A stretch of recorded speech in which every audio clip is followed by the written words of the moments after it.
করি না, আপনি বলুন। আমি শুধু আপনাকে ওই কোষাগার থেকে মোহর সরানোর কাজটাই খুব ভালোভাবে করতে দেখেছি মন্ত্রী মশাই। আর বাকি সব কাজে তো আপনি লবডঙ্কা। গোপাল, মুখ সামলে কথা বলো, হ্যাঁ? বেশি বাড়াবাড়ি করো না। কি বলতে চাইছেন মন্ত্রী মশাই? বাড়াবাড়ি করলে মারামারি হয়ে যাবে? আচ্ছা, হয়েছে হয়েছে, অনেক হয়েছে, সকলে এইবারে থামো। ঝগড়াঝাটি বন্ধ হোক, এমনিতেই খুব গরম। বলছি কি, যা গরম পড়েছে এইখানে তো থাকাটাই দায় হয়ে যাচ্ছে। উফ, আর যে পেরে উঠছি না। মনে হয় আপাতত এখান থেকে কদিনের জন্য। মহারাজ, বাইরে রাজ্যের প্রজারা জড়ো হয়েছে, সকলে মিলে বিক্ষোভ করছে। একবার একবার শিগগির আসুন মহারাজ, নইলে সাংঘাতিক কিছু একটা ঘটে যাবে। কি হলো? আবারও কোনো সমস্যা হলো নাকি?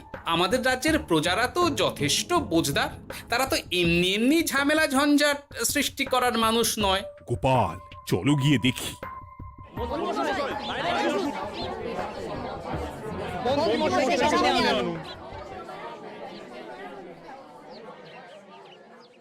কি ব্যাপার, তোমাদের কি সমস্যা হয়েছে? এইভাবে বিক্ষোভ করছো কেন? মহারাজ, মন্ত্রী মশাইকে সামনে আনুন, তারপর বলছি কি হয়েছে না হয়েছে। সেরেছে। আরে, আমাকে ডাকছে কেন? আচ্ছা, বলছি তোমরা একটু শান্ত হও। আমি বুঝতে পারছি তোমরা কিছু একটা কারণে খুবই অসন্তুষ্ট হয়েছো, তাই সেই জন্য বলছি আগে শান্ত হও, তারপর বলো মন্ত্রী মশাইকে কেন খুঁজছো, উনি কি করেছেন? গোপাল দাদা, তুমি তো জানোই রাজ্যে যা গরম পড়েছে, তার জন্য খাল বিল পুকুর নদী নালা একেবারে শুকিয়ে গেছে, চারিদিকে জলের হাহাকার। হ্যাঁ হ্যাঁ, সে তো জানি। গত সপ্তাহে এই সমস্যার কথা জানিয়ে মহারাজকে অনুরোধ করে গিয়েছিলাম যে রাজ্যের বাঁধটা যাতে খুলে দেওয়া হয়। কেন? আমি তো তোমাদের কথা রেখেছি। আমি তো দুদিন আগেই মন্ত্রীকে পর্যাপ্ত পরিমাণে মোহর দিয়ে বাঁধ খোলার কাজে পাঠিয়েছিলাম। কেন, উনি কি বাঁধ খোলেননি? সেইটা ওনাকেই জিজ্ঞাসা করুন। গত দুদিনে উনি তো বাঁধ খুলতে আসেনি, উপরন্তু আমরা ওনাকে ডাকতে গেলে উনি আমাদেরকে তাড়িয়ে দিয়েছেন। সে কি, এ তো ভারী অন্যায়। দুদিন ধরে অপেক্ষা করে আর না থাকতে পেরে আজকে আমরা এখানে এসেছি। এই অবস্থা আমরা কি করব? যদি আমাদেরকে আমাদের রাজ্য সাহায্য না করে তাহলে কোথায় যাব আমরা? ছি ছি ছি, আমি তো ভাবতেই পারছি না। মন্ত্রী, এই মন্ত্রী! মহারাজ, মন্ত্রী মশাইয়ের ব্যাপারটা পরে দেখে নিচ্ছি, আগে এদেরকে শান্ত করেই চলুন। মনে রাখবেন, প্রজারা একবার বিপক্ষে চলে গেলে কিন্তু খুব মুশকিল হয়ে যাবে। শোনো সকলে, তোমরা আজকের দিনটা একটু কষ্ট করো। আমি কথা দিচ্ছি, কাল সকাল হলেই বাঁধ খোলার ব্যবস্থা করব। ঠিক আছে? ঠিক কথা বলেছো তো গোপাল দাদা। দাদা বলে যখন ডাকো, তখন দেখো এই দাদা তার ভাইদের কিছুতেই নিরাশ করবে না। শুধু আজকের দিনটা একটু চেয়ে নিচ্ছি, ব্যাস। ঠিক আছে, আজকে আমরা চলে যাচ্ছি, কিন্তু কালকে কিছু না হলেই। কোনো কিন্তুরই জায়গায় নেই পুঁটির বাবা। আর তোমরা রাগ করো না। চিন্তা করো না, সকাল হলেই সাঙ্গ পাঙ্গ নিয়ে আমি বাঁধ খোলার কাজে নেমে যাব।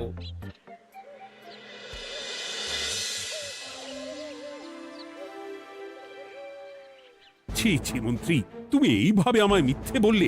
ভাবতেই পারছি না কি দরকার ছিল আমায় মিথ্যে আশ্বাস দিয়ে প্রজাদের সামনে নাক কান কাটার। মুখে কুলুপ কেন? উত্তর দাও। না, মানে আমার শরীরটা ঠিক ভালো ছিল না, তাই বাড়ি থেকে বেরোতে পারিনি। বলছি কি, শরীর খারাপ থাকলে রাজসভায় খবর দিতে পারতেন, আমরা কেউ দায়িত্বটা পালন করতাম। কি আছে? সমস্ত মোহরগুলো ত্যাগস্থ করে ঘাপটি মারলেন ঘরে। ছি ছি, জানাই আপনাকে ধিক্কার। সকলে মিলে করো প্রতিবাদের চিৎকার। মন্ত্রী মশাই, ছি ছি ছি ছি ছি ছি। মহারাজ, আপনি এক্ষুনি মন্ত্রী মশাইকে কদিনের জন্য সভা থেকে বহিষ্কৃত করুন। সে তো করবই, তবে তার আগে আমি চাই কালকে যখন বাঁধ খুলতে তোমরা নামবে, তখন সেই কাজে কোনো লোক নিয়োগ না করে মন্ত্রীকেই বাঁধ খুলতে নামাবে। মহারাজ, এ কেমন বিচার আপনার? আমি না রাজ্যের মন্ত্রী। মন্ত্রী না ষড়যন্ত্রী। মন্ত্রী মশাই, তাহলে কালকের জন্য প্রস্তুত থাকুন। মহারাজের বাঁধ খোলার জন্য সকল মোহর তো আগেই আত্মসাৎ করেছেন, এবার শুধু কাজে নেমে পড়বেন, কেমন?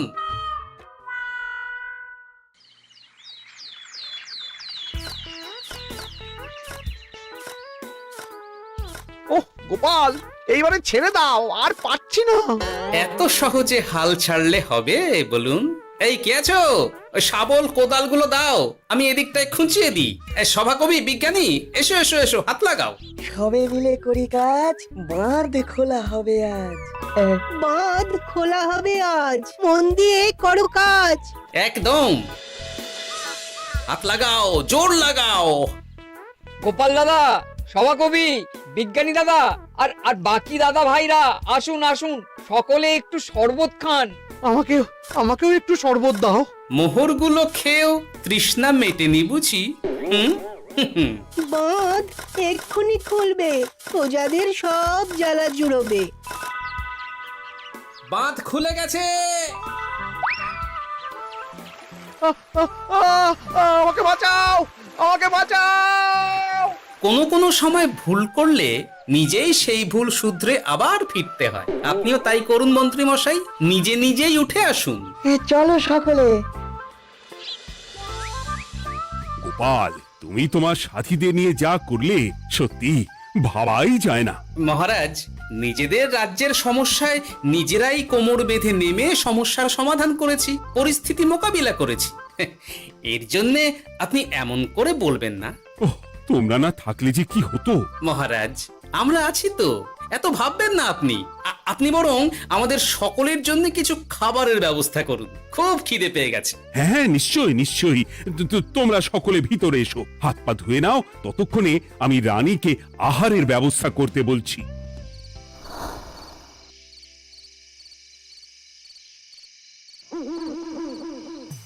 ওমা গো, ওমা বাঁচাও, কি শরীর খারাপটাই না লাগছে গো। একে গিন্নি, বাবারে, কি হয়েছেটা কি? ও, তুমি এইভাবে এখানে শুয়ে কাতরাচ্ছ কেন? বলি তুমি এসেছো? হ্যাঁ, এই তো আমি চলে এসেছি। কি হয়েছে গিন্নি? তোমার কোথায় কষ্ট হচ্ছে? গরমে হাঁসফাঁস করছি গো, পারছি না। রান্না করতে গিয়ে খুব বাজে অবস্থা হয়ে গেছে গো, এই থেকে এইখানে পড়ে পড়ে গড়াচ্ছি। ঠিক আছে, আজ আর রান্না করতে হবে না গিন্নি, আমি রাজবাড়ি থেকে খেয়ে এসেছি। বাহ, নিজে খেয়ে এসেছো বলে আর রান্না করতে হবে না বলে দিলে? এদিকে রাত্রে আমি খাবো কি, সে খেয়াল আছে? হ্যাঁ হ্যাঁ, খেয়াল আছে, খেয়াল আছে। যাও, আমার জন্য রান্না চাপাও আর একটু জল দাও। দেখো, এত গরম পড়ে কৃষ্ণনগরের অবস্থা শোচনীয় হয়ে গেছে।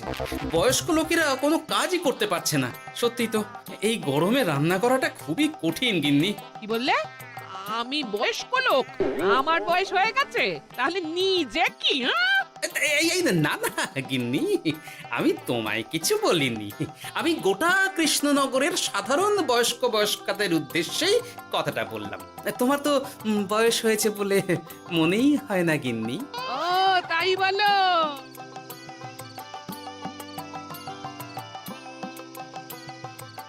নাও গিন্নি, জল নাও। আজ না হয় আমি রান্না করব। হে ভগবান, মুখের একটু লাগাম দাও। এইভাবে যখন তখন সত্যি কথা বলিও না।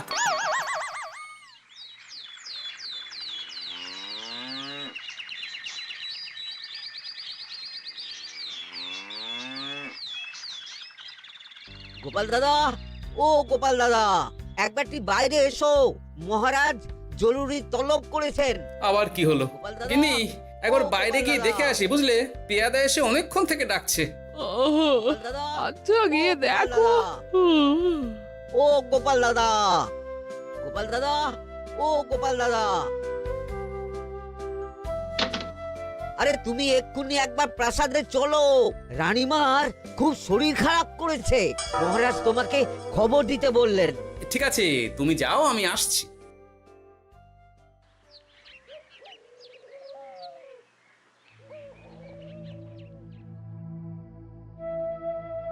গোপাল, কি হবে বলো তো? রানী তো দুমদাম করে ব্যারামে পড়ে না। মহারাজ, ভয় পাবেন না, আমরা আছি তো। বৈদ্যকে পরীক্ষা করতে দিন, দেখি সে কি বলে। মহারাজ, অতিরিক্ত গরমের জন্য শরীরটা খারাপ হয়েছে। আসলে উনি এই তীব্র দাবদাহ নিতে পারেননি। তবে চিন্তা করবেন না মহারাজ, আমি বাড়ি গিয়ে এক ধরনের বিশেষ পথ্য পাঠিয়ে দিচ্ছি। রানীমা খেলেই সুস্থ হয়ে উঠবেন। মহারাজ, নিজের কানেই তো শুনলেন, রানীমার তেমন গুরুতর কিছু হয়নি, চিন্তা করবেন না। বৈদ্যর ওষুধে উনি সেরে উঠবেন। যাওয়ার আগে একটা কথা বলে যাই, গরমের এই দাবদাহ কিন্তু আরো ভয়ঙ্কর হবে, তাই সকলে খুব সাবধানে থাকবেন। শরীর যাতে ঠান্ডা থাকে এমন হালকা পাতলা খাবার খাবেন। আসি, রাজসভায় দেখা হবে। মহারাজ, বৈদ্যমশাই কিন্তু এটা ঠিক বলেছেন, গরম আরো বাড়বে, তাই দুজনেই খুব সাবধানে থাকবেন, কেমন? গতকাল তো আমার গিন্নিও গরমের চোটে কুপোকাত হয়ে গেছিল, শেষমেশ আমাকে বাড়ি গিয়ে রান্না করতে হলো আর কি। ও বাবা, তাই নাকি? তাহলে তো খুবই চিন্তার ব্যাপার। আচ্ছা মহারাজ, আমি তাহলে এখন আসি, আবার রাজসভায় দেখা হবে।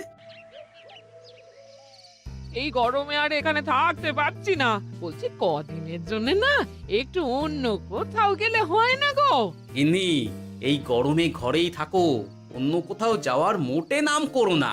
বাইরে বেরোতে গিয়ে যদি কোনোভাবে গরম হাওয়া শরীরে লেগে যায় তাহলে বিপত্তির আর শেষ থাকবে না গিন্নি। কিন্তু এখানেও তো যা গরম পড়েছে, পচে গলে মরে যাই আর কি। উফ গিন্নি, দয়া করে এইসব বাজে কথা বলা বন্ধ করো তো, আমার আয়ু থেকেও তোমার আয়ু দীর্ঘ হোক। বাহ, তুমি এসব কথা কোথা থেকে শিখলে গো? হুম? এই তো তোমার থেকে আর কি। গোপাল, গোপাল, রাজ্যের অবস্থা খুবই বেহাল। এই সবই আমাদের পোড়া কপাল। আরে সভাকবি, কি হয়েছে? তোমাকে দেখে তো মনে হচ্ছে তুমি কিছু...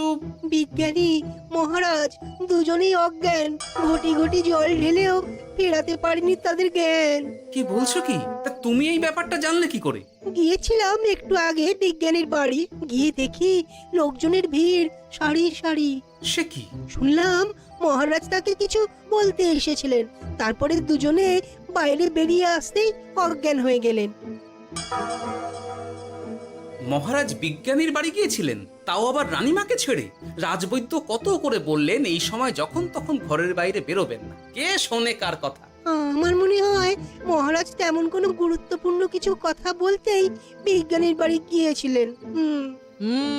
গরম কমানোর উপায় আলোচনা করতে হয় তো গিয়েছিলেন।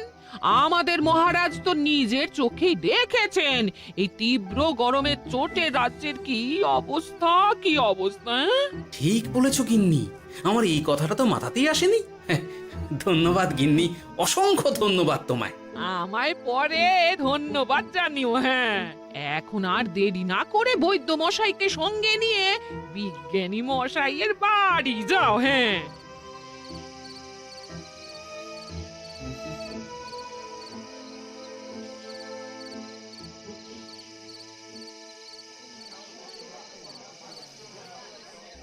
কি বুঝছেন বৈদ্যমশাই? খুব একটা ভালো কিছু বুঝছি না গোপাল। দেখো, সত্যি বলতে ওই কৃষ্ণনগরের অবস্থা খুবই বাজে, তাই এখানকার মানুষেরা একে একে অসুস্থ হয়ে পড়ছে। বাইরের অবস্থাটাও তো ভালো নয়, বুঝতেই পারছো। এখন সান্ধ্যকালীন হাওয়াতেও গরমের তাত রয়েছে। দেখুন, রাজ্যের যা অবস্থা তাতে যদি রাজ্যের মাথা থেকে সমস্ত প্রশাসনিক প্রধানরাই অসুস্থ হয়ে পড়েন তাহলে তো ভীষণ বিপদ। সে তো বটেই, এই জন্যেই আমি বলি কি, মহারাজ সহ সকল সভাসদেরা এই রাজ্য ছেড়ে কদিনের জন্য পাহাড়ি কোনো এক জায়গায় গিয়ে থাকুন, পরিবার নিয়েই যান।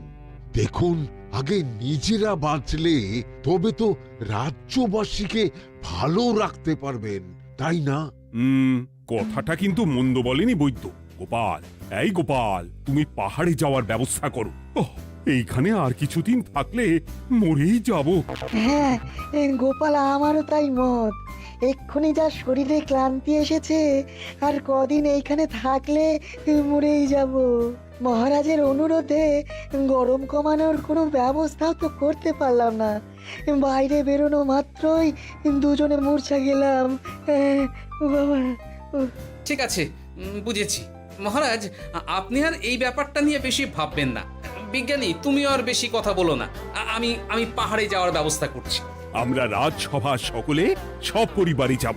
অনেক কাজ হয়েছে, এখন কিছুদিন আমাদের বিশ্রাম দরকার।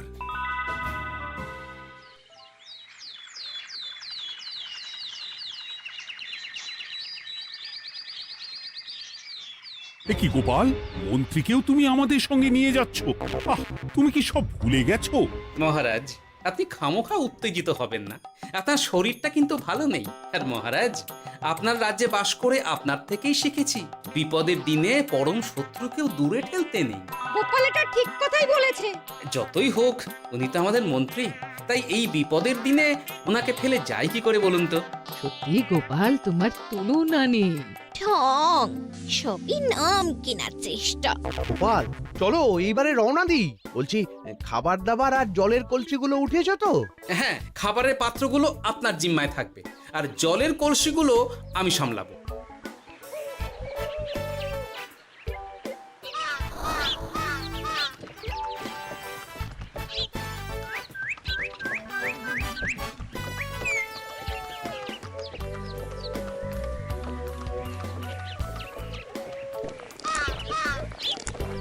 কি গো, তুমি খাবার ছেড়ে শুধুই জল খাচ্ছ? ওদিকে মন্ত্রী মশাই যে সব খাবার একাই সাবার করে দিলেন। না ভালোই তো, থাক না। এরপরে বড় বাইরে যেতে হলে বুঝবে, আমি তো ওই জন্যই নিজের জিম্মায় শুধুমাত্র জল নিয়েছি। দেখো, জল খেলে ছোট বাইরে যাওয়ার দরকার হলে চলে যেতে পারবো, কিন্তু বড় বাইরে যাওয়ার দরকার হলে তো যেখানে সেখানে যেতে পারবো না। তাই জলই সই। কিন্তু সবার জল যদি তুমি একাই শেষ করে দিলে, তাহলে এই রে, এটা তো ঠিক বলেছো গিন্নি। পথে ঘাটে কোনো পানীয় জলের পুকুর বা কুয়ো দেখলে জল ভরে নিতে হবে, বুঝলে?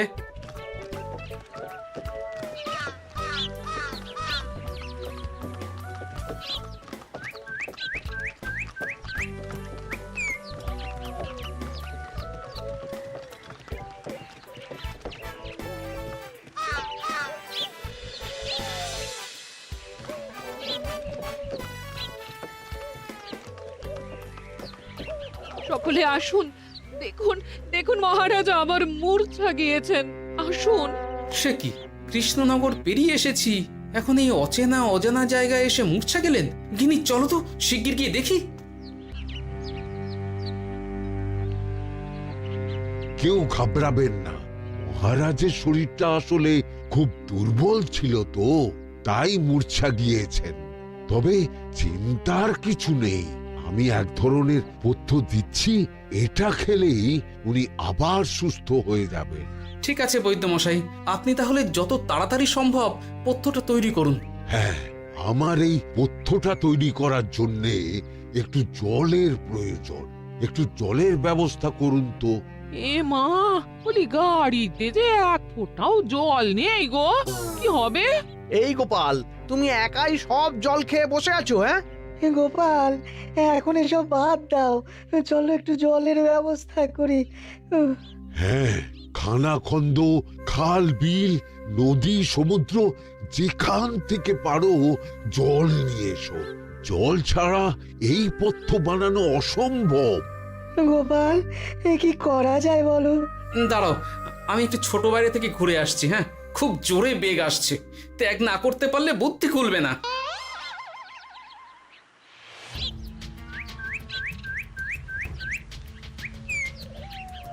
ওদিকে একটা পাত কুয়ো দেখতে পাচ্ছি মনে হচ্ছে।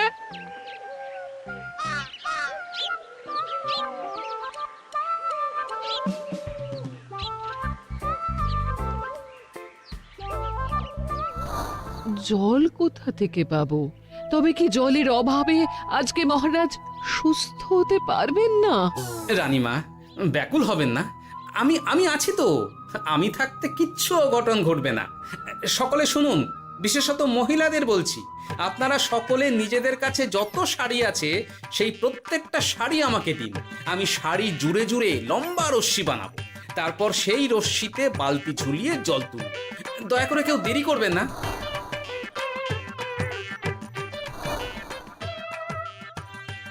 এই নাও আমার 5খানা শাড়ি। হ্যাঁ, এই নাও আমার 10খানা শাড়ি। আমি বাবা আমার লতা পাতা মিনি করা শাড়িগুলো দেব না। যা পারো করো, আমি বড় বাইরেতে যাচ্ছি। ওমা, বিপদের দিনে শাড়ি দেবে না? গায়ের জোরে নিয়ে আসবো। হ্যাঁ,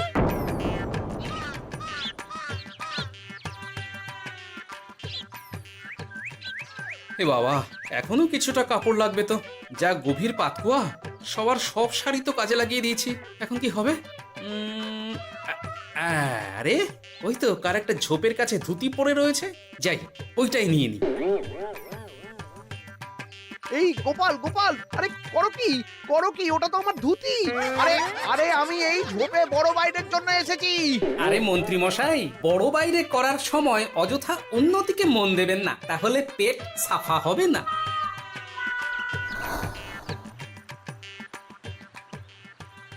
গোপাল, তুমি ছিলে বলে এই যাত্রাতে রক্ষা পেলাম। ভগবান তোমাদের অনেক অনেক মঙ্গল করুক।